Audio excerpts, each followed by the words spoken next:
Hey, what's happening? And welcome to the GM. I'm your host, Leon Boulanger.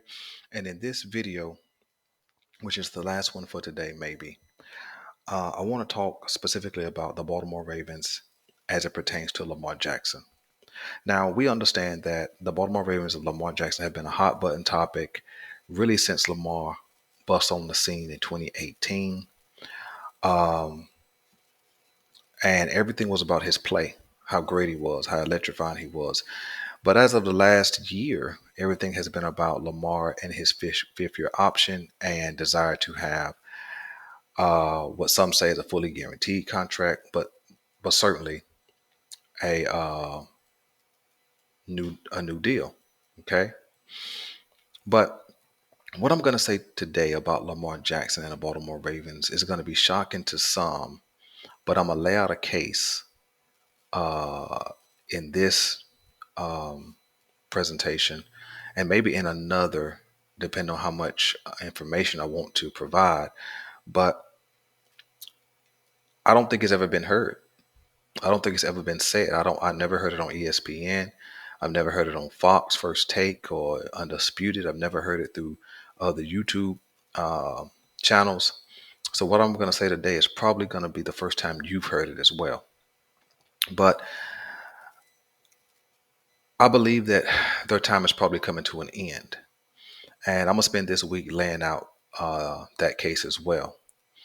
But what I come to realize and what I'm going to make known to this audience is that the Baltimore Ravens never really wanted Lamar Jackson. You heard it right.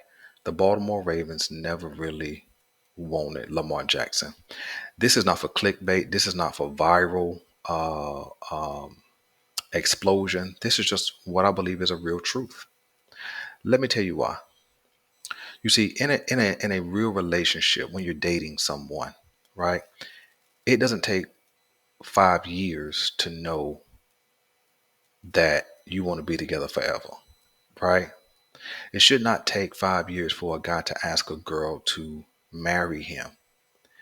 Once it gets past 2 years, you know what I bring to the table, and I know what you bring to the table. So we either gonna make it happen or we're gonna plan to go our separate ways. And although the Baltimore Ravens have paid Lamar Jackson through the media and maybe even in person a lot of lip service, their actions have said from the very beginning, which I'll point out, that we never really wanted you. Okay, let's start from now and walk backwards. We all heard how when Lamar Jackson was dealing with his injury, we all heard John Harbaugh say that um, I'm going to coach the guys that are here. Now I'm not doing a play on words. I'm just you talking about what he said. But he said that I'm going to coach the guys who are here when he was asked about Lamar Jackson's injury status, right? Shortly before that, or around the same time, there was an article who came out, or excuse me, an article that was written by someone who was very close to the Ravens, a well-known columnist who wrote an article about Lamar Jackson's inactivity in his rehab, right? Kind of a defamation of character. When we understand that Lamar Jackson, for the most part, has had an above reproach uh, character, right? But all of a sudden, this guy writes an article talking about Lamar's character. And then shortly after that, he recants the whole story, right? Everything that he said in his article, he recants. But let me point to something.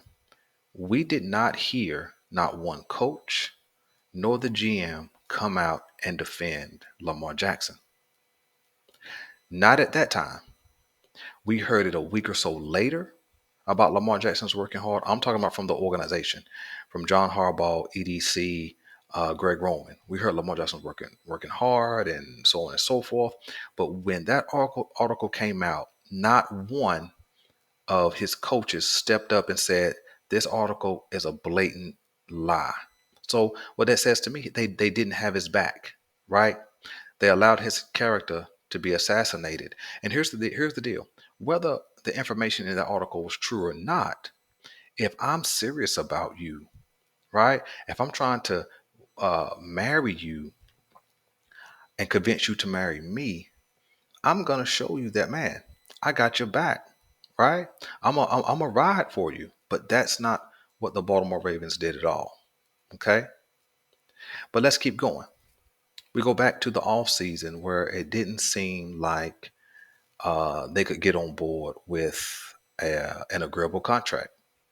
I think Lamar Jackson wanted at least Deshaun Watson's money, and everything that we've seen from Lamar Jackson, no off-field issues up until this year, well, up until the end of last year, had been fairly healthy, had won a unanimous MVP, so on and so forth. Has more wins than Deshaun Watson.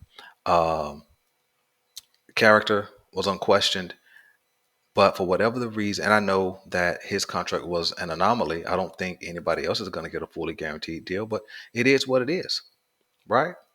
But they didn't offer him even a contract that had at least that much guaranteed money. So maybe not fully guaranteed, but that much guaranteed money, right? Which is significant in saying, you know what? I'm not really ready to marry you. Why? Because I really don't want to marry you because I never did. Stay with me. So let's keep going. So then when we look at what they've done to assist Lamar in being successful. Now, I'm not going to be one of those people who say they sabotaged him and things of that nature, but let's just look at what the evidence says, okay?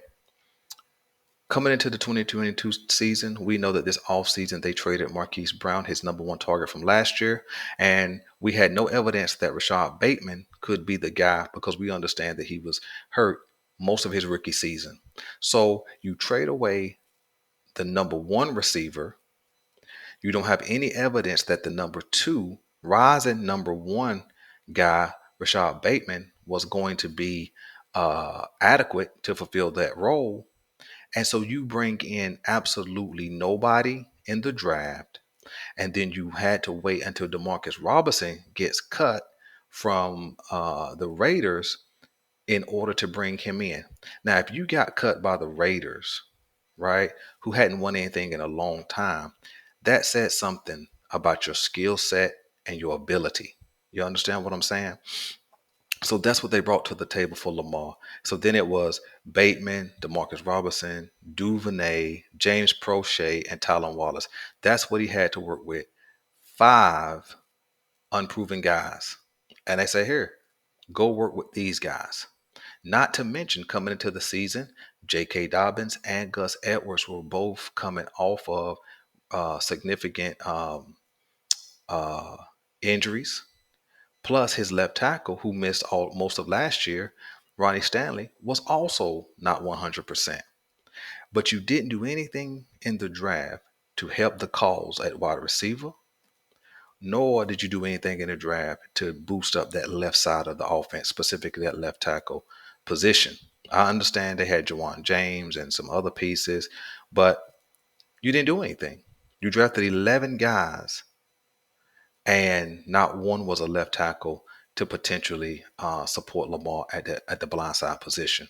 Okay, and then when you look and when you begin to walk backwards and you begin to assess the pieces that they brought in, right? They brought in guys like Willie Snead, not knocking Willie Snead, but he's never been that go-to kind of guy, right? They brought in Dez Bryant, who was on his last leg. Matter of fact, he didn't have any legs, and they brought him in for Lamar. They let's see, who else did they bring in? Um, they drafted, of course, Miles Boykins and released him. And then they drafted, of course, like I mentioned earlier, Duve, Talon Wallace, so on and so forth. But nobody significant who was like that in order to help Lamar's cause. Now, this is just the foundation for the case that they never really wanted him. Uh, Let me take a quick break, and I'm going to jump right back in here, and I'm going to lay the rest of this foundation. We'll be right back.